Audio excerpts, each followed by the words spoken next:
The Scottsbluff Fire Department had one of its busiest years in 2022, and the department expects that trend to continue again in 2023. KNEB.TV News starts right now. From your trusted source for news in western Nebraska and eastern Wyoming, this is KNEB.TV News. Presented by Platte Valley Companies, premier provider of financial services. Hello, I'm Ryan Murphy. This is KNEB.TV News, powered by Platte Valley Companies. Thanks for joining me.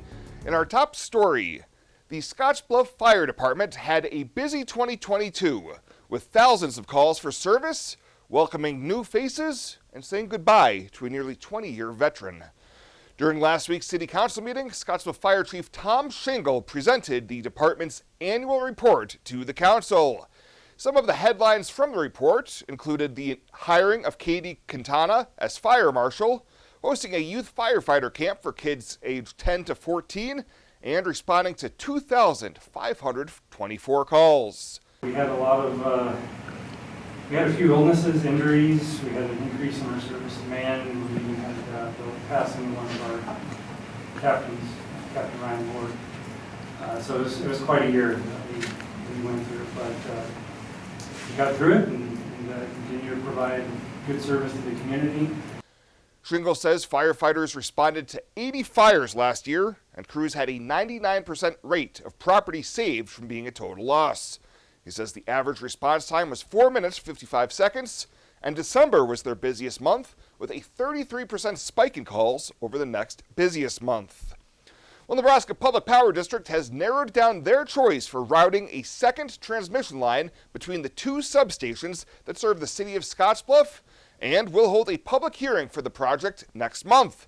As proposed, routing for the Scottsbluff Power Project would generally follow existing roadways, with one exception: a northward leg on the southwest edge of town that goes from South Beltline Highway west to 20th Street through an empty field along what would be Avenue R.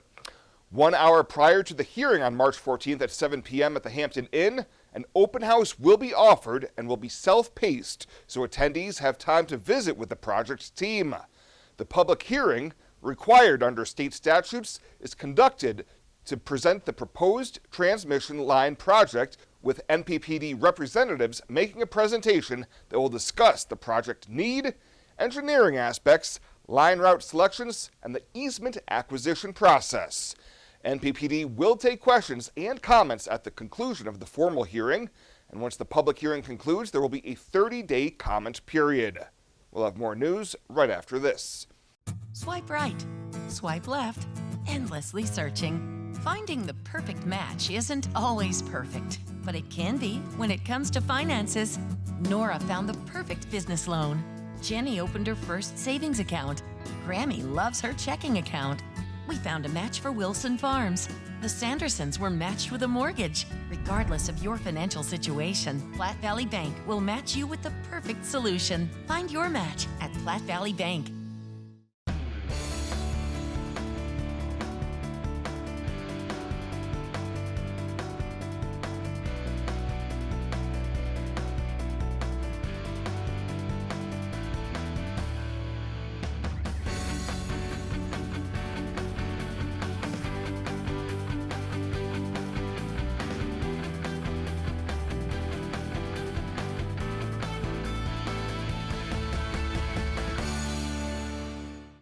Welcome back. A wide variety of criminal charges for a woman accused of stealing a pickup from a Scottsbluff bar and leading law enforcement officers on a high-speed chase over the weekend. Scottsbluff police were dispatched to the Frontside bar after a pickup that had been left running outside the business was stolen. A deputy attempted to pull the vehicle over near Minutair, but the driver, later identified as 24-year-old Ashley Flood of St. Francis, South Dakota, sped away at speeds reaching 95 miles per hour and ran multiple red lights and stop signs. Ultimately, the pursuit ended back at the Frontside, where she was handcuffed and placed under arrest. On Monday, she was arraigned on charges including flight to avoid arrest and theft by unlawful taking. Bond has been set at $100,000, and a March 9th preliminary hearing date has been set. Well, a Saturday night of drinking leads to a series of stupid actions that lands a Terrytown man behind bars. Gehring officers were dispatched to a home on T Street after 44-year-old Bo Meininger reportedly fell down and hit his head. Meininger then said he was going to kill them and snap their necks, and then proceeded to karate chop the officer in the throat and struck an EMT in the face. He's now being held on a $50,000 bond and facing felony charges of assault on an officer, assault on a healthcare professional, and terroristic threats. He was arraigned on the charges on Monday and will be back in court on March 14th for his preliminary hearing. And a Scottsbluff woman caught trying to steal a car from a grocery store to drive to Connecticut last spring is once again a wanted woman. 32-year-old Jennifer Radomski told officers that she had gotten the car as part of a protective custody deal, but further investigation revealed the car actually belonged to an employee at the grocery store, and they did not know Radomski. She had pleaded no contest to a charge of attempted theft by taking between $1,500 and $5,000, and was scheduled to be sentenced on the charge on Thursday morning. However, Radomski failed to appear before Judge Andrea Miller, and a bench warrant for her arrest was issued. Life is crazy. Pain is stressful. How can anybody concentrate with these busy schedules? Now you can. This is Ben Moravec coming to you from Hydrozen, a float therapy business right here in Scottsbluff. I'm here today to let you know we now have memberships for $49 monthly. You can guarantee yourself at least one float per month. You know how floating keeps your muscles relaxed, your joints relieved, and your brain clear to think? Now you can float at a reduced rate each month. Inquire today at hydrozenfloat.com or call us at 308-63-FLOAT. Hydrozen. Unplug and recharge.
This is KNEB.TV Ag News from the FNBO Ag Desk. FNBO, the great big small bank. The wheat stem sawfly has been around for decades, and research has given growers ways to combat the sawfly. Jeff Bradshaw, professor of entomology and the director of Doctor of Plant Health program at UNL, says it's not enough. So, with partners, they will begin a new mode of combating the sawfly. But we want to stay a step ahead. There's some issues with variety development with those solid stem traits. The traits aren't ideal. They can be quite variable depending on environment. Whatever we've been doing in the past individually isn't working. So what we want to do is take a team approach. The partnership will include the USDA ARS lab in Akron, Ohio, Colorado State University, Manhattan, Kansas, and the ARS lab in Lincoln, to name a few. Bradshaw says they are starting out with some grant funding from the North Central Integrated Pest Management Center. That's going to help, I hope, us develop an understanding of what it would take for adoption of whatever we develop throughout our production acres.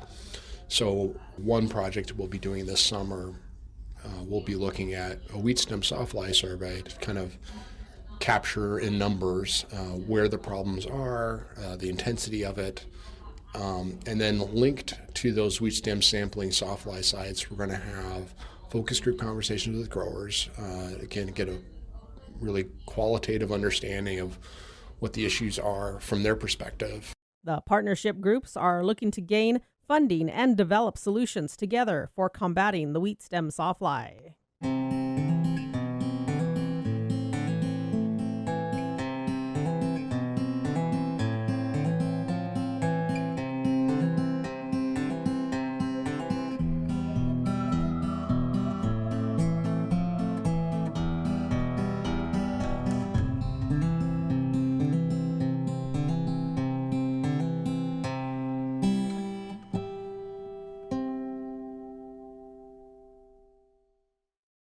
Renewal by Andersen makes the best replacement windows and patio doors you can get, and they're among the best investments you can make in your home right now.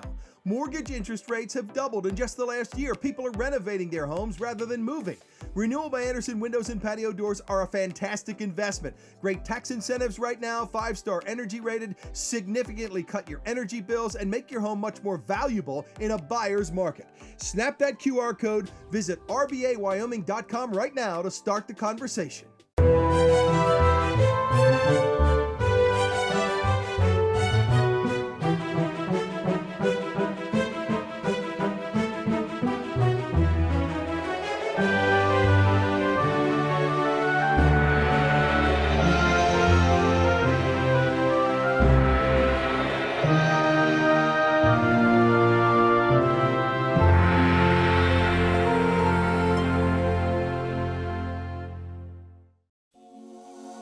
Well, let's take a look what's happening on today's community calendar.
The community calendar is brought to you by Riverstone Bank.